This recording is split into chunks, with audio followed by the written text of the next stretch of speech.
Hello, and welcome to this Saldo webinar. I'm Alana Alexander, Senior Copywriter, and today I'm looking into a new trend in financial crime, AI receipt fraud.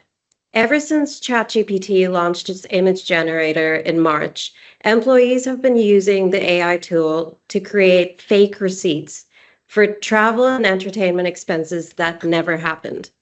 These receipts are hyper realistic. They have the right VAT codes, the right addresses. They even have the right shadows and crinkles. Our own CMO, Isabel Duarte, brought attention to this thread on a LinkedIn post recently. Any business that still uses reimbursements and cash advances to manage employee expenses is exposed to financial leakage and compliance risk. The post received hundreds of comments, most of them with valid questions about how businesses should work to combat the problem. I'm posing some of those questions to our head of product marketing, Rory Chowdhury, today. Is AI receipt fraud really a threat to businesses? Let's find out. Hi, Rory. Thank you for joining us today. Alana, hi. It's great to be here. Thank you for inviting me along, and let's address some of these questions that arose in response to the discussion on LinkedIn. Is AI receipt fraud a new problem, or is this something we've seen before? AI receipt fraud is a new problem, but receipt fraud's absolutely been around forever. A small minority of people have long swindled money out of their businesses. Legend has it that the ancient Egyptians, when they were building the pyramids, some of the overseers would overstate how many people were in their work gangs in order to get additional beer and millet allowances. So, this isn't new. Look, before AI, employees would use whatever they had at their disposal. Would it be correction fluid, tape, Photoshop, Microsoft Paint, or Mac Draw, of course, if you'd made better OS choices. Every time one of those threats arose, businesses had to adapt to them. So why is AI receipt fraud worth our attention? Good point. It's different because everyone has access to it. And frankly, Alana, the time, the skill, and the resources it takes to fake a receipt has collapsed almost to zero. It is ridiculously easy to do. And also, it's reasonably easy to do very, very well. It seems like people can tell the difference, though, between a fake receipt and a real one. A lot of people on Isabel's post pointed out missing VAT codes or a wrong address. Even you pointed out that the prices didn't seem to match inflation. Hey, look, my comment was much more in hope than reality. A central London restaurant offering 2 glasses of good red wine for 11 quid. Sign me up now.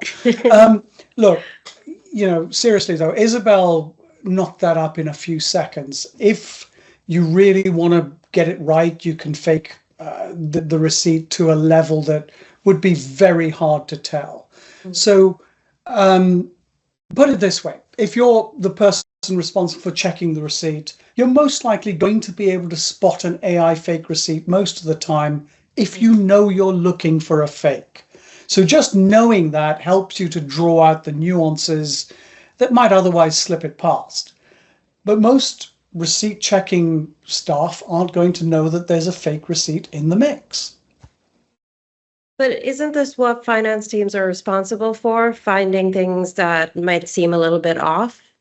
It's true, they are, but we know that finance teams are responsible for way more tasks than ever before. Listeners to our CFO Playbook podcast over the years know this and confirm this. Finance leaders, they're not just worried about cost cutting, they're thinking about growth. Increasingly, they're being charged with innovation. And parallel to that, we know that most finance teams are really pressed for time. A detailed review of every single expense receipt that passes over your desk is just not feasible.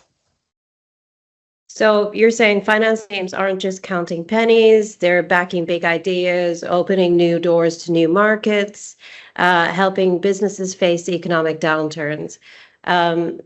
And the data seems to show that these teams are getting smaller, aren't they? It's true. And it's a good point to make because we've seen benchmarking data across Europe and globally as well.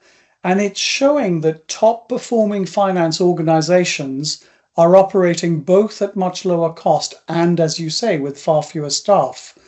A recent report from Hackett says that world-class finance functions run at 47% lower cost. So that's almost half the cost.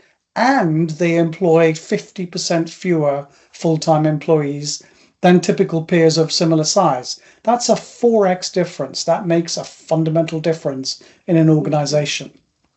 So, what can finance teams do to fight fraud right now without drowning in a swamp of admin? Yeah, it's a good point. Look, there are a few things that various finance teams do. One of the most obvious ones that we see, and particularly across Central Europe, is businesses using what are known as per diems. Per diems are daily allowances that organizations provide to employees to cover work-related expenses while they're traveling for business. Finance teams use them because the employee just receives a fixed daily allowance, so they don't have to track every single meal, every taxi ride, or every coffee receipt. But because there's no tracking, per diems are not a precise accounting of the actual spending. They're a flat rate estimate of what a reasonable day of travel should cost in a given location. So businesses are saying we're willing to spend X amount per day per person. We don't really care about the breakdown. Why is that not good enough?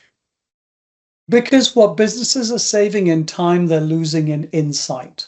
So at a macro level, businesses can't predict how employees are really spending money on the road, whether it's meals, transport, or other categories of spend. And for some businesses, as I say, that's a trade-off they're willing to accept. But in the long run, the lack of visibility limits their ability to control costs.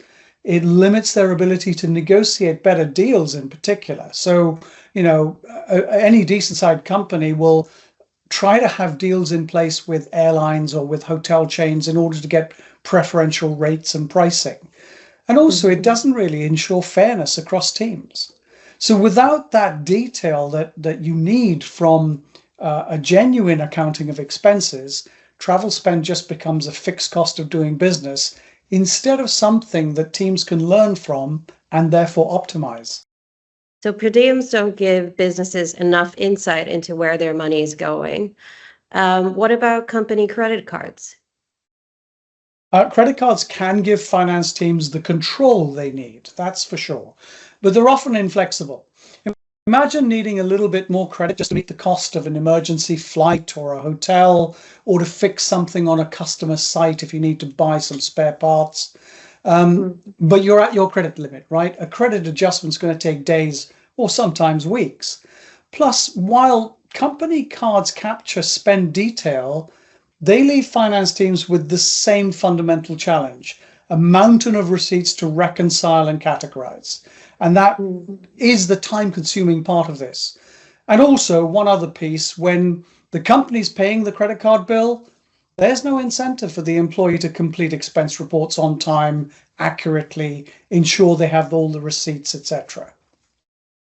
So it becomes another manual admin task that they have to complete now, reconciling these expenses. Exactly. What about reimbursements? A lot of the comments mentioned reimbursements, and not with any fondness. Why are reimbursements so controversial?